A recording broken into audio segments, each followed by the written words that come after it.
করেছে এবং এই নির্মমতাকে কেউ মেনে নিতে পারেনি। তখন সমস্ত ছাত্র, অভিভাবক, সমস্ত স্তরের জনগণ এর প্রতিবাদে রাস্তায় চলে আসে। তারই ধারাবাহিকতায় আমরা আজকে দ্বিতীয় স্বাধীনতা বলি।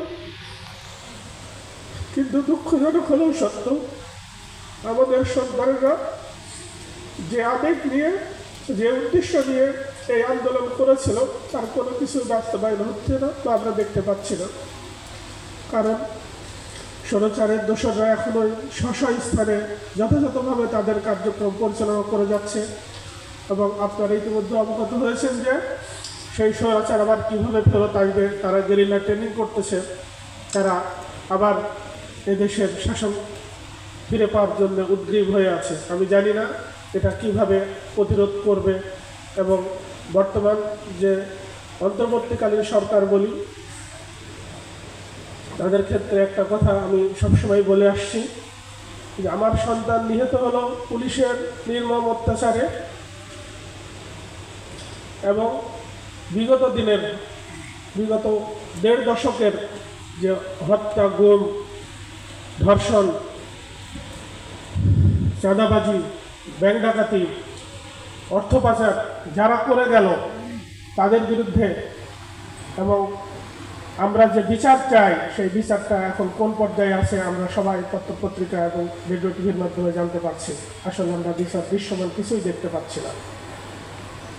সুতরাং আবার সেই পুলিশ বাহিনী দিয়েই আমাদের হত্যাকাণ্ডের বিচারগুলো নাকি তদন্ত করা হচ্ছে। আমি এটা প্রতিবাদ করেছি যে বাহিনী হত্যাকাণ্ডের সাথে সরাসরি জড়িত তারা কীভাবে তদন্ত করতে পারে। তখন চিফ প্রসিকিউটর সাহেব বলছেন যে আমরা কি তাহলে 80% পুলিশ এখন বাদ দিয়ে দেব, পুলিশ ছাড়া নাকি কোনো তদন্তকারী বাহিনী নেই। আমরা প্রশ্ন রাখতে চাই, বিগত 1 বছরে একটা পুলিশও কেন নিয়োগ দেওয়া হলো না এবং কেন পুলিশ অফিসারও নিয়োগ দেওয়া হলো না?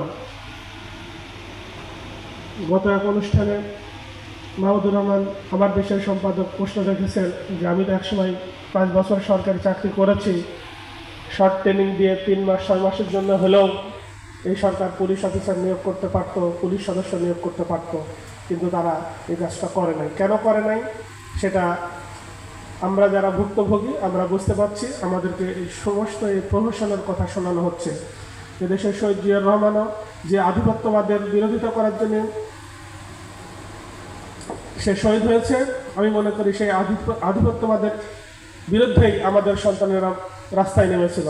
স্বৈরাচার যে সেই পাশের দেশের ইন্ডিয়ার সমস্ত সুযোগ সুবিধা এই স্বৈরাচারকে দিয়ে তারা এই অবৈধ একটা সরকারকে, একটা ফ্যাসিস্টকে একটা এখানে প্রতিষ্ঠিত করেছিল, তার প্রতিবাদেই আমাদের সন্তানেরা রাস্তায় নেমেছিল।